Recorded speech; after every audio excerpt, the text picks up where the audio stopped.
लग्न ठरलं केतन बरोबर, हनीमून केला बॉयफ्रेंड बरोबर.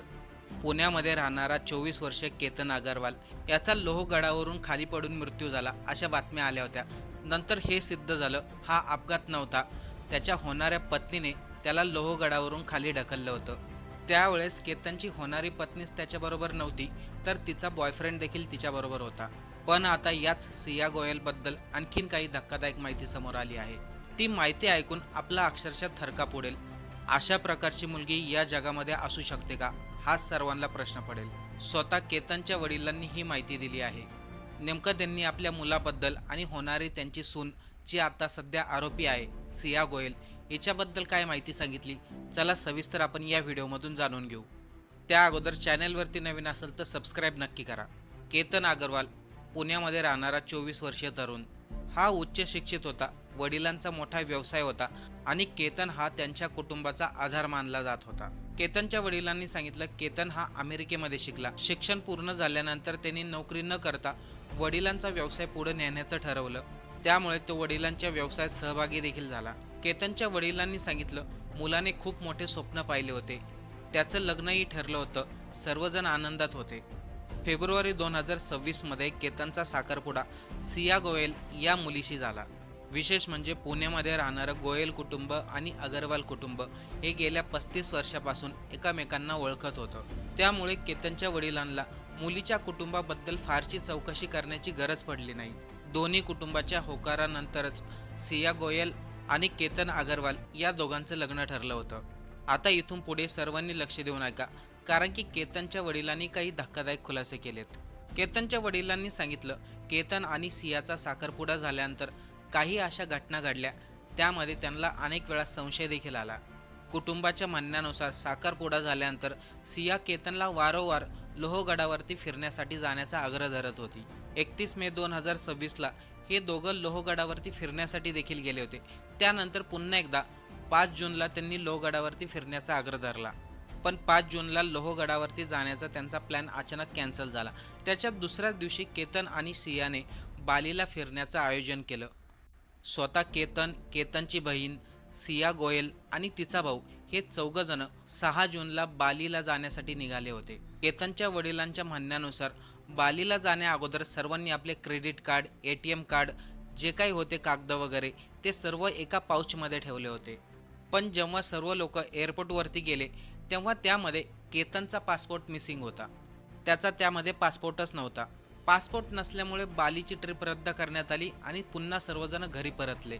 इथे केतनच्या वडिलांनी सांगितलं एका हॉटेलवरती हे सर्व चहा नाश्त्यासाठी थांबले होते. त्यावेळेस सिया गाडीजवळ आली होती. त्याच वेळेस केतनचा पासपोर्ट तिने काढून घेतला होता. पण त्यावेळेस सर्वांना ही घटना साधी वाटली. याच्याकडे फारसं कोणी लक्ष दिलं नाही. पासपोर्ट हरवला असेल म्हणून त्या गोष्टीकडे दुर्लक्ष केलं. पण आता केतनचे वडील म्हणतात त्या दिवशी पासपोर्ट कसं काय हरवला, या गोष्टीकडे जरा गांभीर्याने पाहिलं असतं तर कदाचित आज केतन जिवंत असता. 14 जूनला पुन्हा सियाने केतनला लोहगडावरती येण्यासाठी विनंती केली. केतनच्या वडिलांच्या म्हणण्यानुसार त्या दिवशी केतन आणि त्याची होणारी पत्नी सिया हे दोघेच लोहगडावरती गेले होते. त्याच दिवशी 14 जूनला सियाने केतनला लोहगडावरून ढकलण्याचा प्रयत्न केला होता. पण ज्या ठिकाणी केतन उभा होता त्या ठिकाणी झाड होतं. जेव्हा सियाने त्याला धक्का दिला तेव्हा केतनने झाडाला पकडलं होतं. यावरती सियाने सांगितलं तिथे साप होता म्हणून मी धक्का दिला. ही गोष्ट केतनने आपल्या आईवडिलांना सांगितली होती. पण त्या गोष्टीकडे देखील कोणी गांभीर्याने पाहिलं नाही. एवढंच काय, केतनने हे देखील सांगितलं होतं सिया त्याच्याबरोबर व्यवस्थित वागत नाही. केतनने आपल्या वडिलांना विचारलं होतं तुम्ही मुलीची व्यवस्थित चौकशी केली आहे ना, तिचा काही प्रॉब्लेम तर नाही ना. तेव्हा केतनच्या वडिलांनी सांगितलं मुलीची संपूर्ण चौकशी केलेली आहे. तिच्या कुटुंबातील सर्वजण आपल्या फार जुन्या ओळखीच्या आहेत. आई वडिलांचा विश्वास आहे म्हणून केतनने देखील सियाच्या बारीक बारीक गोष्टीकडे दुर्लक्ष केलं. आणि आता 19 जूनला सियाचा वाढदिवस होता. त्यासाठी सियाने केतनला पुन्हा विनंती केली आपण लोहगडावरती जाऊ, ट्रॅकिंग करू आणि तिकडेच माझा वाढदिवस सेलिब्रेशन करू. केतनच्या घरच्यांनी ही परवानगी दिली आणि केतन देखील रेडी झाला. त्यासाठी ते 18 जूनलाच लोहगडावरती निघाले. त्याच दिवशी सियाने 11 वाजता फोन केला आणि सांगितलं केतन लोहगडावरून खाली पडलाय. ही माहिती मिळताच अग्रवाल कुटुंबाने लगेच लोहगडावरती धाव घेतली. तिथे पोलिसांनी तोपर्यंत केतन अग्रवालला बाहेर काढलं होतं. केतनला तातडीने हॉस्पिटलमध्ये नेण्यात आलं. पण डॉक्टरांनी त्याला मृत घोषित केलं. सुरुवातीला अनेक लोकांना हा अपघात वाटत होता, पण केतनच्या आईवडिलांच्या मनामध्ये एक वेगळा संशय निर्माण झाला होता. यामध्ये सर्वात जास्त प्रामाणिक भूमिका केली ती पोलिसांनी सर्व घटनेचा शोध लावला. खरंच केतनचा अपघात झाला होता का?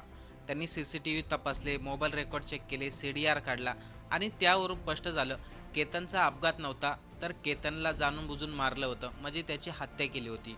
केतनच्या वडिलांनी सांगितलं, सिया गोयल आणि चेतन चौधरी या दोघांचे अनेक वर्षापासून प्रेमसंबंध होते. एवढंच काय, केतनचे वडील हे देखील म्हणाले, सिया तिच्या बॉयफ्रेंड बरोबर म्हणजे चेतन बरोबर हनीमूनसाठी देखील गेली होती, पण त्यांच्या कुटुंबातील लोकांनी आम्हाला काहीही माहिती सांगितली नाही.